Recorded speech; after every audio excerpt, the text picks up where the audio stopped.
عمران خان کی توشہ خانہ کیس میں سزا معطل ہو چکی کیونکہ پی ڈی ایم کی حکومت جاتے جاتے ایسے حالات بنا کر رخصت ہوئی جس کی وجہ سے سب کا سکون اطمینان غارت ہو گیا۔ شاہراہوں چوراہوں اور گلی محلوں میں احتجاج جاری ہے تو صورتحال اس پر پہنچ چکی ہے کہ نہ صرف خودکشیوں کے رجحان میں اضافہ ہو رہا ہے بلکہ والدین اپنے بچوں کو اپنے ہاتھوں مار کر خود بھی مرنے لگے ہیں۔ بسم اللہ الرحمن الرحیم، السلام علیکم، ویلکم ٹو دس ویڈیو، مائی نیم از جہانزیب سلیم، اور آج ہم بات کریں گے پاکستان کے موجودہ حالات کے بارے میں۔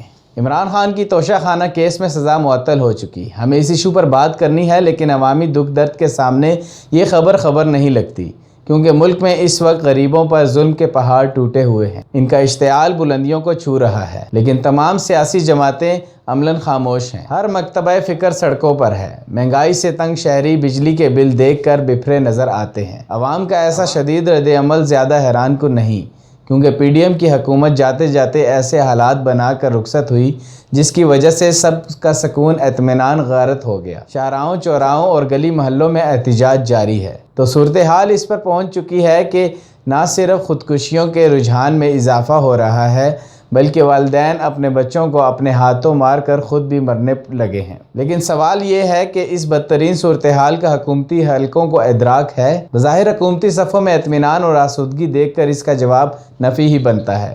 دوسری جانب یہ بھی ایک حقیقت ہے کہ بجلی کی تقسیم کار کمپنیوں میں انتہا درجے کی کرپشن ہے۔ لائن لاسز پورے کرنے کے لیے اوور بلنگ کوئی راز نہیں، جبکہ حکومت نے تمام لائن لاسز چوری اور کیپیسٹی چارجز پورے کرنے کے صرف ایک طریقہ دیکھ لیا ہے کہ بجلی کے ریٹ بڑھانا۔ اس محکمے میں کرپشن پر کیسے قابو پانا ہے، درست بلنگ کیسے کرانی ہے، عوام کو ناجائز بلوں سے کیسے بچانا ہے، جس کی وجہ سے عوام بری طرح پس کر رہ گئے ہیں۔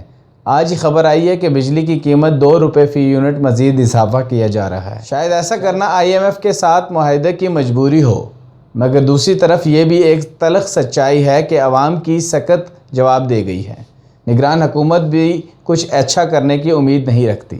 انہوں نے اجلاس بلائے لیکن کوئی بھی فیصلہ نہیں لے سکے۔ شاید یہ ان کا مینڈیٹ نہیں۔ اگر ایسا ہی ہے تو پھر یہ نگران حکومت کا دور تو عوام پر بہت بھاری ثابت ہوگا۔ ایک ایسی حکومت جو عوام کے ووٹوں سے بھی معرض وجود میں نہیں آئی اور جسے اس بات کی پرواہ نہیں ہے کہ عوام اس کے بارے میں کیا رائے رکھتے ہیں۔ اس کا زیادہ دیر تک اقتدار میں رہنا اور آئینی مدت میں انتخابات کرا کر واپس نہ جانا ملکی معیشت اور استحکام کے لیے نقصان دہ ثابت ہو سکتا ہے۔ مہنگی صرف بجلی نہیں بلکہ اس کی وجہ سے ہر شے مہنگی ہو چکی ہے، حتیٰ کہ سبزیاں اور پھل بھی جو کہ بجلی سے تیار نہیں ہوتے اتنے مہنگے ہو چکے ہیں کہ لوگ اب صرف انہیں دیکھ ہی سکتے ہیں۔ آٹے کا ریٹ کہاں پہنچ گیا؟ پیٹرول کی 300 کے عدد کو چھونے کو برقرار ہے اور نئے مہینے کے آغاز پر یہ حد بھی پار کر سکتا ہے۔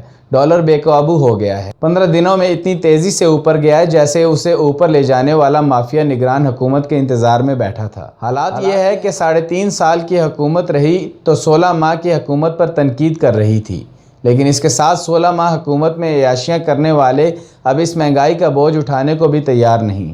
سابق وزیر اعظم شہباز شریف جو اس وقت لندن میں موجود ہیں وہاں ہم پاکستان کی متعلق بات کرنے کو تیار نہیں۔ پیٹرول 300 روپے فی لیٹر ہوگا، بجلی کی یونٹ 75 روپے ہوگی، ایسا ہونے جا رہا ہے۔ اگر آپ کو یہ ویڈیو پسند آئی ہے تو ویڈیو کو لائک کر دیجئے، چینل کو سبسکرائب کر دیجئے۔